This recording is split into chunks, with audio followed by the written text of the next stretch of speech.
Boker Tov Rabotai, ce soir c'est la Halloula de notre maître Rabbi Rahamim Hay Hawita Kohen. Donc c'est le Rav de Moreno Arav Rabbi Saadon, c'est Sadiq al-Shabracha, de Rabbi Masliah.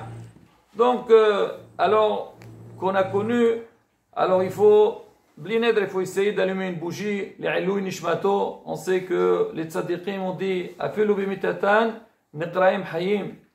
Alors pour commencer, je vais commencer par une histoire avec l'allumage des bougies du Tzadik. On raconte, déjà quand on allume c'est pour la Neshama. Mais on dit quand le Tzadik, on fait un geste pour lui. Alors lui aussi, de sa part, il fait des tfilotes pour nous. Il y avait une dame en Israël, elle avait chez elle donc un kandil dans lequel c'était l'ikhvod Rabbi Hawita Kohen. Tout le temps elle allumait.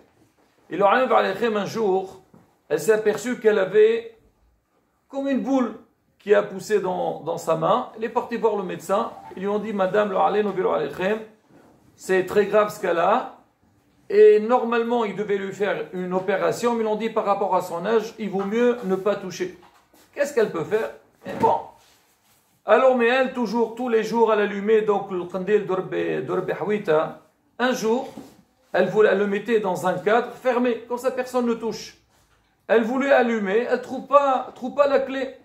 Elle essaie de chercher, elle n'a pas trouvé. Elle a dit, si je n'ai pas trouvé la clé, je ne peux pas allumer le kandil de Rabbi Hawita. Certainement, le Aleno, ça ne va pas, il y a quelque chose qui ne va pas. Elle est partie dormir. Dans le rêve, il y a Rabbi Hawita qui vient. Il lui dit, pourquoi tu es triste, madame? Et Rabbi, tous les jours, j'allume le kandil pour toi. Et je n'ai pas trouvé la clé, alors je suis angoissé. Elle a dit, t'inquiète pas. Voilà, tu vas chez toi à la maison, tel et tel endroit. Tu trouves la clé, tu ouvres et tu allumes. T'inquiète pas. Elle a fait comme ça. Et depuis, elle a commencé donc, à oindre sa main avec cette huile-là. Quelques semaines plus tard, elle a senti qu'il y a un changement dans son bras. Sans que la boule n'est plus... Elle a dégonflé. Elle est partie voir le médecin. On lui a fait une échographie. On lui a dit, madame, vous n'avez rien du tout. Vous êtes sain et sauf. Vous pouvez être tranquille. Elle a compris, grâce donc, au tzaddik qu'il était... Donc il est intervenu, qui a fait des tfilotes pour elle. Et Baruch Hashem, elle a été guérie. Ici, dans le livre, donc on lit à la Chayoumit, on rapporte un petit peu sur Moreno Arav. On dit, Rabba, c'était le Rav de Djerba, ou Migdolé à Posrim. C'était un des grands Posrim. Alors on sait que les Sfarim qu'il a sortis, malgré que le pauvre, il a souffert beaucoup dans sa vie. Il a eu des problèmes déjà au niveau de sa famille, il a perdu des enfants. Et aussi, il était très très touché par le passage des nazis. Ils sont arrivés jusqu'à Djerba. Ils sont venus le jour de Shabbat. Et ils avaient obligé les juifs de Djerba de donner 50 kilos d'or. Et à l'époque, il y avait Moreno Arav Rabbi Khelfoun. Et lui, il était avec lui. Alors, ils se sont déplacés le jour même jusqu'à Al-Hara Sghira pour ramasser le maximum possible d'or pour donc donner à ces Rishaïm là. Et lui, Rabbi Hawita, il est parti avec une autre personne. Ils ont pris un couffin ensemble. Ils tournaient d'une maison à une autre pour que les gens ils donnent de l'or pour qu'ils puissent un peu donner la somme que les autres ont demandé.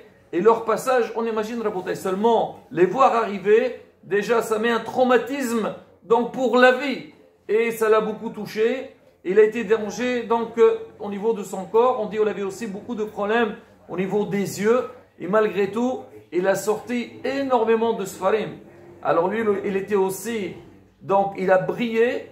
C'est que c'était un grand pédagogue. Il savait comment transmettre un message aux Talmidim, comment les intéresser. Moi, toujours, quand je parle sur Moreno Rabbi Hawita, toujours j'ai un rappel de Moreno Rabbi Boukid. C'est les traces, comme on dit. Le Talmid, c'est comme le Rav. Il a toujours marché dans la même méthode que son Rav il a utilisé. Et alors lui, il a veillé énormément pour les Talmidim. Il disait toujours cette phrase, s'il n'y a pas donc des brebis, on n'aura jamais des boucs. Ça veut dire il faut former les jeunes pour plus tard, eux, ils deviennent les Talmidei Hachamim. Et c'est la phrase qu'on entendait tout le temps chez Moreno Arav Rabbi Boukid. Toujours il dit, alors comment est-ce que les élèves l'étudient, il avance. Et il s'est opposé beaucoup, parce que malheureusement, même en Tunisie, il y a eu des mouvements qui sont venus. Ils ont voulu toucher un peu la jeunesse, Soi-disant, eux dans leur tête, on va leur faire connaître le monde moderne, un peu que, comme on dit, les instruire, mais chez Mishmor, leur but était différent et ça a fait une catastrophe au niveau de la jeunesse en Tunisie. Et à Djerba, Moreno Arabe, il était contre, il était Ahmed Bihouska, et Baruch Hashem, il a réussi à garder donc les traditions de nos ancêtres et développer la Torah dans Am Israël. En dehors de sa puissance au niveau de l'Imoud Torah et de l'enseignement, il était aussi connu au niveau de la Kabbalah. C'était un grand Mekoubal.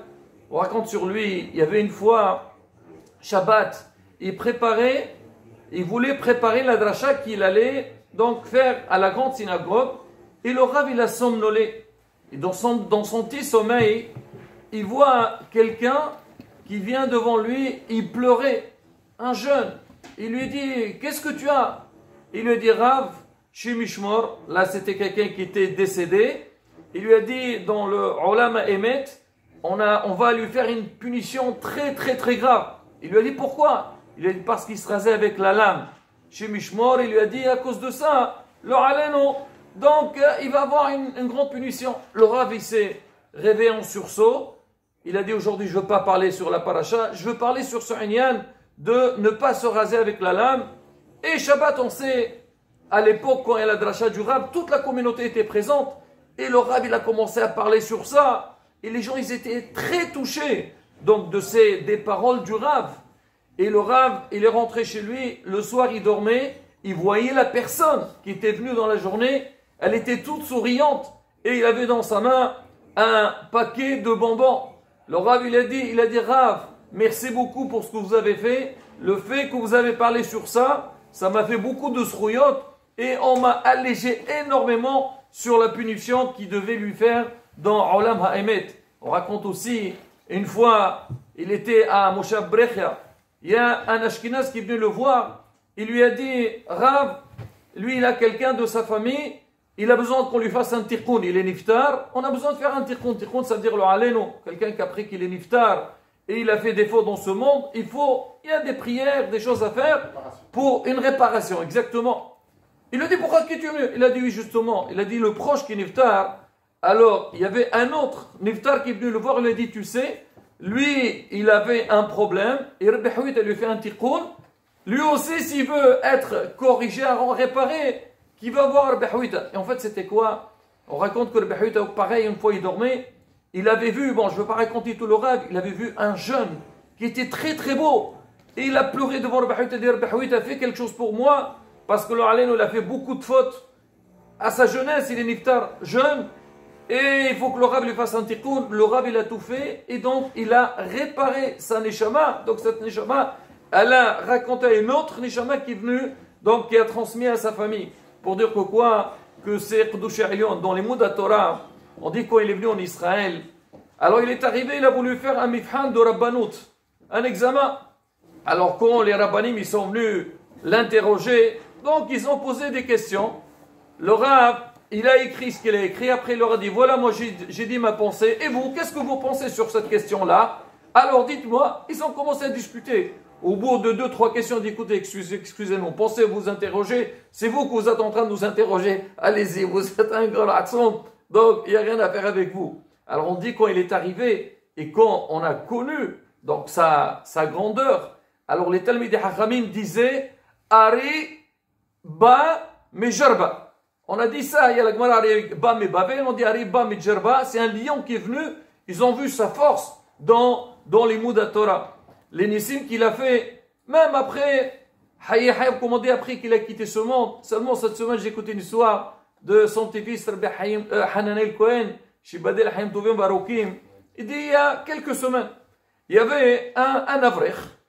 Alors lui, il était donc, il rentrait chez lui, il est descendu de la voiture, et en sortant, il a cogné quelqu'un, un cycliste qui est passé, et le cycliste, il est tombé. Alors le cycliste est tombé, il a commencé à crier, oh, j'ai mal au dos, il a dit, écoutez, viens, on va faire un constat, et on sait, malheureusement, les problèmes.